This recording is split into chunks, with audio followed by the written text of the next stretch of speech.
প্রিয় দর্শক এবং শ্রোতা, কেমন আছেন সবাই? আশা করি ভালোই আছেন। আবারও এক সপ্তাহ পরে ফিরে এলাম। আপনারা অনেকেই অনেক জায়গাতে বেড়াতে যান, অনেক ট্রেন ট্রাভেল করেন। আপনারা কত না স্টেশন পেরিয়ে যান।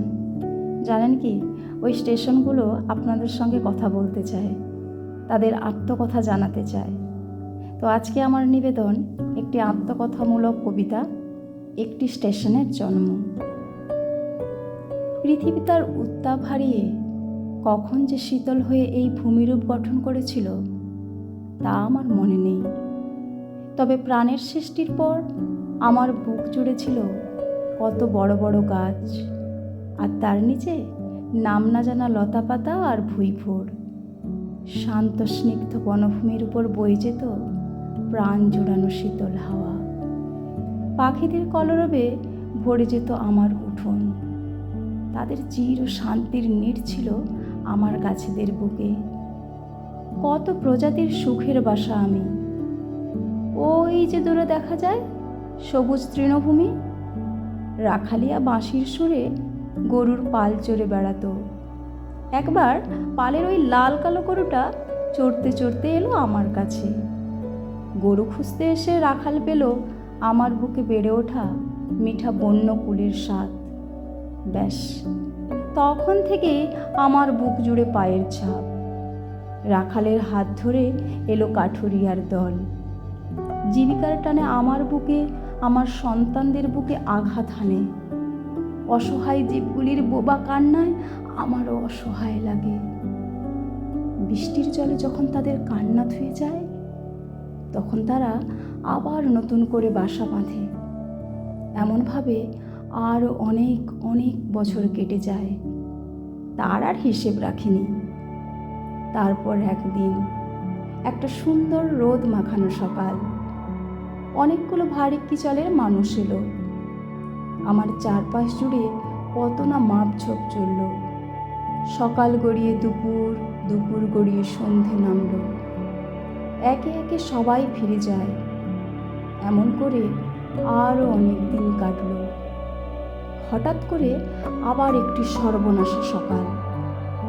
সকল নীরবতাকে ভঙ্গ করে সারি সারি গাড়ি আর অগণিত মানুষের ঢল নামলো আমার উর্বরা প্রান্তরে। দা, কাতান, কোদাল, কুঠারের ধারালো পাতের ঝলকানিতে আমার শান্ত আকাশে বিদ্যুতের ঝলক খেলে গেল। ঝলকের ছটকায় শিহরিত হলাম। দুমড়ে মুচড়ে উঠল আমার শাবকেরা। চোখের নিমেষে বনভূমির উৎপাটন শুরু হলো।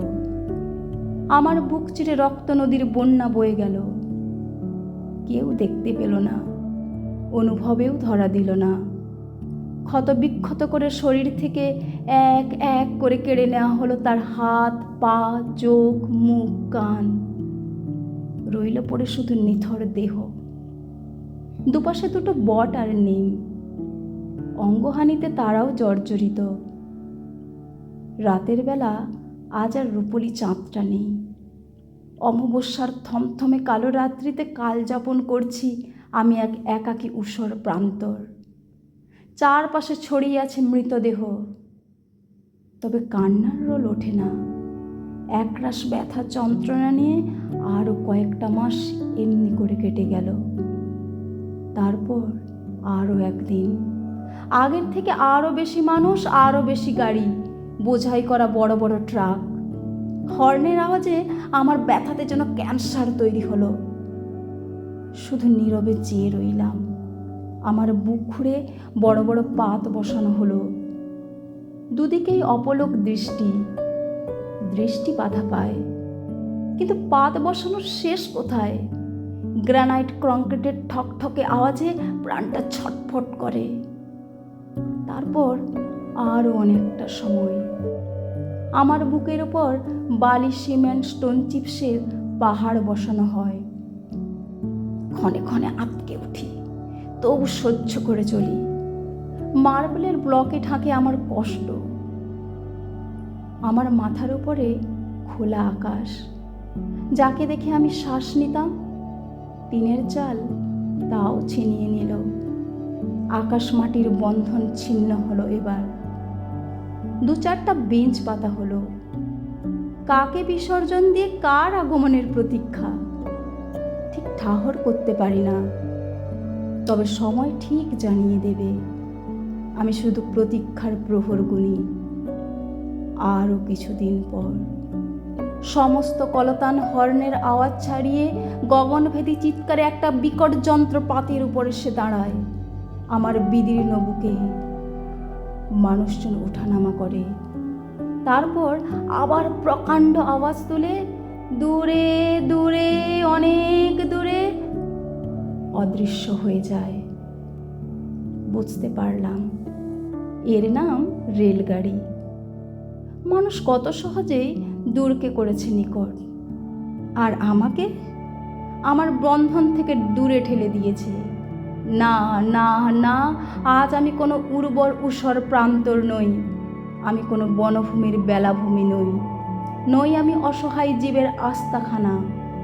আমি এখন এক ঝকঝকে তক্তকে মার্বেলে মোড়ানো স্টেশন, যার পরিচিতি 1, 2, 3 নাম্বারে, যার বুকে পাখির কলতান নয়, শোনা যায় অগণিত যাত্রীর হুড়োহুড়ি আর ব্যস্ত হকারের আবেদন। চা চাই, চানা চাই, ঘুগনি, মশলা মুড়ি, রুমাল আছে, গামছা আছে। দাদা, ছেলে মেয়ের জন্য ছড়ার বই নিয়ে যান। ও দিদি, ডাসা পেয়ারাটা দেবো নাকি? খেয়ে দাম দিন, মিষ্টি না হলে পয়সা ফেরত। আরও কত কি। তোমরা পয়সা ফেরত চাও, আমার নিষ্পাপ মিষ্টি অতীত সেটাকে ফেরত দিবে। আমার বর্তমান আজ অজানা বন্দরে ভিড়েছে, অতীতটা ডুকরে ডুকরে কাঁদছে। দিন রাত্রির ফারাক আর এখানে হয় না। চোখ ধাঁধানো বিদ্যুতের আলোতে রাত্রিটা পরিষ্কার হলেও আমার হৃদয়ের কালো রাত্রি আরও খুটখুটে হয়ে যায়। কখনো কখনো বটনিমের ডালের ওই ছোট্ট পাখিটার কিচিরমিচিরে হারিয়ে যেতে ইচ্ছে করে সেই ফেলে আসা মুহূর্তে। ফেরার পথ বন্ধ, বর্তমানটাও বড্ড বেশি ছুটছে। কি জানি কখন কি হয়। ভাঙা করার খেলায় সাক্ষী আমি, আন্দাজ করতে পারি এই বর্তমানটাও একদিন অতীত হবে, নতুন একটা ভবিষ্যৎ নির্মিত হবে। যেমন করে অতীতের সঙ্গে বর্তমানের মিল নেই, বর্তমানটাও ভবিষ্যতের ঠেলায় উধাও হবে। তবু আমি বেঁচে থাকব আমার ফেলে আসা দিনকে সঙ্গী করে, ভাবি দিনের অপেক্ষায়।